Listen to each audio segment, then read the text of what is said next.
ضاقت نفسي بنور من فؤادي حينما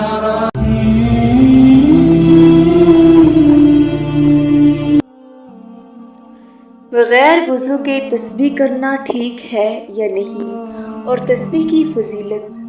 ذکر الہی عذاب الہی سے نجات کا سبب ہے۔ جمعے کا دن باقی دنوں میں سب سے افضل دن ہے۔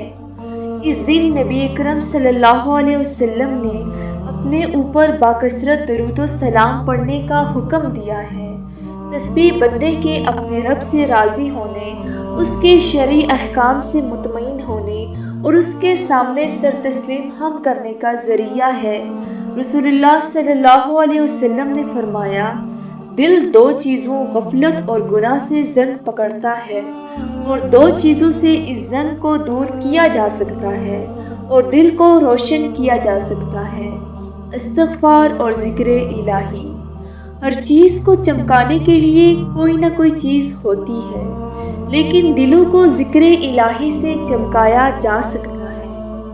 ایک مرتبہ رسول اللہ صلی اللہ علیہ وسلم نے مکہ شریف کی طرف سفر کرتے ہوئے جبدان پہاڑ سے گزرتے ہوئے ارشاد فرمایا، مغرودون سبقت لے گئے۔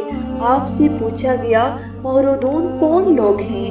فرمایا، کثرت سے اللہ کا ذکر کرنے والے مرد اور عورتیں۔ رسول اللہ صلی اللہ علیہ وسلم نے فرمایا، ذکر الہی کے لیے کوئی قوم جب اور جہاں بیٹھتی ہے تو فرشتے ان پر گھیرا ڈال دیتے ہیں، اللہ کی رحمت ان کو ڈھانپ لیتی ہے اور اللہ تعالیٰ ان کا اپنی مجلس میں تذکرہ کرتے ہیں۔ رسول اللہ صلی اللہ علیہ وسلم نے ارشاد فرمایا، اللہ کا ذکر کرنے والے اور نہ کرنے والے کی مثال زندہ اور مردہ کی سی ہے۔ اللہ تعالیٰ ارشاد فرماتے ہیں، میں اپنے بندے کے ظن کے مطابق اس سے معاملہ کرتا ہوں۔ جب میرا بندہ مجھے یاد کرتا ہے، میں علم کے لحاظ سے اس کے پاس ہوتا ہوں۔ اگر دل سے مجھے یاد کرے تو میں دل میں اسے یاد کرتا ہوں۔ مجلس میں یاد کرے تو میں اسے بہتر مجلس میں یاد کرتا ہوں۔ میری طرف بالشت آئے تو میں ہاتھ برابر آتا ہوں، ہاتھ بر آئے تو میں دو ہاتھ برابر قریب آتا ہوں، چل کر آئے تو میں دوڑ کر آتا ہوں۔ رسول اللہ صلی اللہ علیہ وسلم نے ارشاد فرمایا، جب تم جنت کے باغات سے گزرو تو وہاں سے کچھ کھایا کرو۔ صحابہ اکرام نے عرض کیا، جنت کے کون سے باغات ہیں؟ آپ صلی اللہ علیہ وسلم نے فرمایا، ذکر الہی کے حلقے۔ ذکر الہی سے اللہ ذکر کرنے والے کے لیے جنت میں درخت لگا دیتے ہیں۔ آپ صلی اللہ علیہ وسلم نے فرمایا کہ معراج کی رات میری ابراہیم علیہ السلام سے ملاقات ہوئی تو فرمانے لگے، اے محمد، میری طرف سے اپنی امت کو سلام دینا اور کہنا کہ جنت کی زمین بھی بہت اعلیٰ ہے اور اس کا پانی بھی میٹھا ہے، نمکین نہیں ہے۔ سبحان اللہ، اللہ اکبر۔ ذکر الہی سے جو انعامات حاصل ہوتے ہیں دیگر اعمال سے نہیں ہوتے۔ رسول اللہ صلی اللہ علیہ وسلم نے فرمایا، جو شخص روزانہ 100 مرتبہ لا الہ الا اللہ پڑھتا ہے، اسے 10 غلام آزاد کرنے کا ثواب ملتا ہے، 100 نیکیاں اس کے اعمال نامے میں لکھ دی جاتی ہیں اور صبح سے شام تک وہ شیطان کے شر سے محفوظ رہتا ہے۔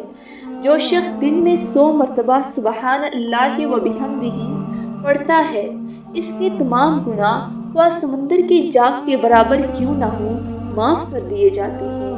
ایک شخص نے عرض کیا، یا رسول اللہ، مجھ پر اسلام کے احکام کی کثرت ہو چکی ہے، کوئی اور آسان سی چیز بتا دیں جس پر میں عمل کرتا رہوں۔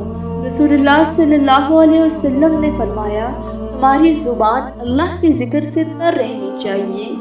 رسول اللہ صلی اللہ علیہ وسلم نے فرمایا، افضل ذکر لا الہ الا اللہ ہے اور افضل دعا الحمدللہ ہے۔ رسول اللہ صلی اللہ علیہ وسلم نے فرمایا، جو قوم اللہ کا ذکر کرتی ہے، فرشتے انہیں گھیرے میں لے لیتے ہیں اور رحمت انہیں ڈھانپ لیتی ہے اور ان پر سکونت نازل ہو جاتی ہے اور اللہ تعالیٰ بطور فخر ان کا ذکر فرشتوں میں کرتا ہے۔ محترم ناظرین، بغیر وضو کے تسبیح پڑھ سکتے ہیں، یہ تسبیح کے لیے وضو لازمی ہے۔ تسبیحات کے لیے وضو کی کوئی شرط نہیں ہے، یعنی اللہ کی یہ خاص رحمت ہے ہمارے اوپر کہ اس نے اپنے ذکر کرنے کے لیے اور درود شریف پڑھنے کے لیے وضو کی کوئی شرط نہیں رکھی، تو بغیر وضو کے تسبیحات کر سکتے ہیں۔ البتہ ذکر الہی کے لیے وضو کر لینا افضل ہے، لیکن شرط نہیں ہے۔ اگر کسی پر غسل واجب ہو چکا ہو یا بے وضو ہو تو ذکر کیا جا سکتا ہے، لیکن حالت جنابت میں قرآن کریم کی تلاوت نہیں کی جا سکتی، خواہ زبانی ہو۔ اللہ تعالیٰ ہمیں دین کی سمجھ عطا فرمائے۔ دعا ہے کہ میرا سنانا اور آپ کا سننا اللہ اپنی بارگاہ میں قبول فرمائے۔ آمین۔ جزاک اللہ۔